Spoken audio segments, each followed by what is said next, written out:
আসসালামু আলাইকুম। Welcome to আমার বাংলাদেশ। তো এ পর্বে আমরা আ ইনপুটের যে ট্যাগ আছে, ইনপুট ট্যাগের টাইপের আরো কিছু অংশ আমরা দেখব। তো আমরা গত পর্বে এগুলো তৈরি করেছিলাম। তো এই পর্বে দেখব যে আরো কিছু তৈরি করব। তার মধ্যে হচ্ছে ইমেইল, ইউআরএল এবং সার্চ, হ্যাঁ? আর এটা হচ্ছে ফোন নাম্বার। তো এখন আমি সেম এ আগের মতোই কাজ করব। কপি করব লেবেলটি। কপি করে আমি এটি পেস্ট করব। পেস্ট করে এখানে লিখব আ ইওর ইমেইল। ঠিক আছে? আর এখানে টাইপে জাস্ট লিখবো ইমেইল। ঠিক আছে? দেখুন এখানে টাইপে ইমেইল।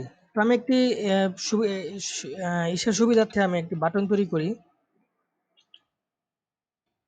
বাটনটি থাকবে সাবমিট। ঠিক আছে? আচ্ছা, এখন যদি আমি এখানে কোনো ইমেইল লিখি, ইমেইল না লিখে যদি আমি সাবমিটে ক্লিক করি, আমার কিন্তু এটি ওয়ার্নিং দেখাবে। আচ্ছা, এখানে ওয়ার্নিং দেখাচ্ছে না, এর কারণটি হচ্ছে আমি এখানে ফর্মের আন্ডারে এটা নিইনি, হ্যাঁ? এটা ফর্মের আন্ডারে নিতে হবে, ফর্মের আন্ডারে আমি এখানে যে ফর্ম ট্যাগ ওপেন ট্যাগ এখানে নিচ্ছি এবং শেষে নিচ্ছি ক্লোজ ট্যাগ। তারপর যদি সেভ করি, সেভ করার পর এখন যদি আমি ইমেল না দিয়ে সাবমিট করতে যাই, তাহলে দেখুন আমাকে একটি ওয়ার্নিং দেখাবে যে please include @ in email address, হ্যাঁ? আমি ঠিক আছে gmail.com লিখবো। জিমেল। এখন যদি সাবমিট করি, দেখুন এটা মানে অ্যাকসেপ্ট করছে। ঠিক আছে?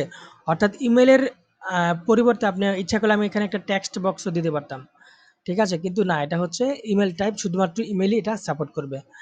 আচ্ছা, তারপর হচ্ছে ইউআরএল, সেম আগের মতোই আমরা যদি একটা আ এখানে ইমেইল এর পরিবর্তে জাস্ট লিখবো ইওর ওয়েবসাইট, হ্যাঁ? ওয়েবসাইট। এখানে আমি লিখছি ইউআরএল। ইউআরএল লিখে আমি যখন কোনো টেক্সট যদি সাবমিট করতে যাই, এখানে আমাকে ওয়ার্নিং দিচ্ছে প্লিজ এন্টার ইউআরএল। এখন আমি যদি বলি www.facebook.com, facebook.com, ঠিক আছে?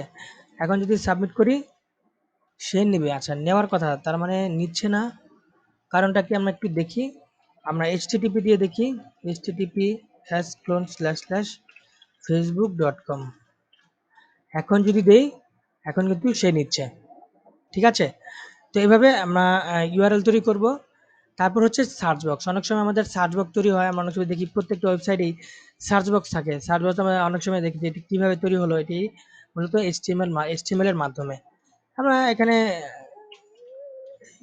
লিখবো জাস্ট সার্চ, সার্চ, আর এখানে লিখবো সার্চ টাইপ। ঠিক আছে? এখানে এরপর আমি যেকোনো কিছু, দেখুন সুন্দর একটি সার্চ বক্স তৈরি হয়েছে। ক্লিক করে সাবমিট করব, এটি কাজ করবে। ঠিক আছে? তো আরেকটি আমরা আ দেখি, সেটা হচ্ছে টেলিফোন নাম্বার। অনেক সময় আমাদের টেলিফোন নাম্বার প্রয়োজন হয়। তো এই যে টাইপের ক্ষেত্রে আমরা সার্চ ইউআরএল ব্যবহার করছি। এটি এটিকে বলা হয় ফিল্ড ভ্যালিডিটি। অর্থাৎ আপনি ইচ্ছা করলে আমি একটা নরমাল ফিল্ড দিতে পারতাম, টেক্সট ফিল্ড। কিন্তু না, এটাকে অবশ্যই এখানে ইমেইল দিতে হবে, হ্যাঁ? ইউআরএল দিতে হবে, সার্চ দিতে হবে। তাই এটিকে ফিল্ড ভ্যালিডিটিও অনেক সময় বলা হয়। এটি HTML5 এর নতুন আপডেট। আচ্ছা, তো আমরা এখন এরপর দেব যে টেলিফোন, হ্যাঁ? এখানে আমি যদি লিখি ইওর ফোন নাম্বার,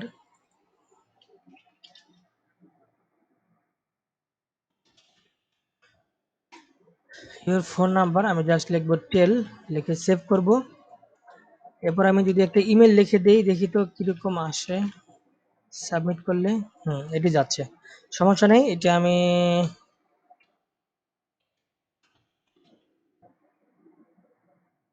এটি ফোন নাম্বার, অর্থাৎ এটাও ভ্যালিডিটির আন্ডারে এটি পড়ে। তো এগুলোরও কিছু প্রপার্টি আছে অনেক সময়, হ্যাঁ? এগুলোরও অনেক প্রপার্টি আছে, হ্যাঁ? অনেক সময় অনেক কিছু আছে, আরো অনেক প্রপার্টি আছে। আমরা ইন ফিউচারে এগুলো দেখব। এখন জাস্ট আমরা এগুলো আপাতত দেখছি যে কি, কি ইনপুট এখানে ব্যবহার করা যায়। এগুলোর অসংখ্য প্রপার্টি আছে। প্রত্যেকটা আপনার প্রত্যেকটা ট্যাগের, হ্যাঁ, সর্বনিম্ন হলেও ৩-৪ টি করে প্রপার্টি আছে। তো আমরা ইন ফিউচারে যখন আমরা PHP শিখব, তখন আমরা এগুলো দেখব। কারণ এগুলো দেখা যায় একটা সিকিউর একটা ওয়েবসাইট তৈরি করতে গেলে এই ফিল্ড ভ্যালিডেশন গুলো খুবই প্রয়োজন। তা না হলে আপনার ওয়েবসাইট সিকিউর হবে না এবং সার্চ ইঞ্জিন অপটিমাইজেশনও আপনার ওয়েবসাইট র‍্যাংকে যাবে না। তাই এখন এগুলো এই ভ্যালিডিটি, ফিল্ড ভ্যালিডিটি খুব প্রয়োজন। আচ্ছা, তো আমরা ইন ফিউচারে আমরা আরো কিছু আম দেখব। তো আমরা আপাতত এই টিউটোরিয়ালটি এখানেই শেষ করছি বড় না করে।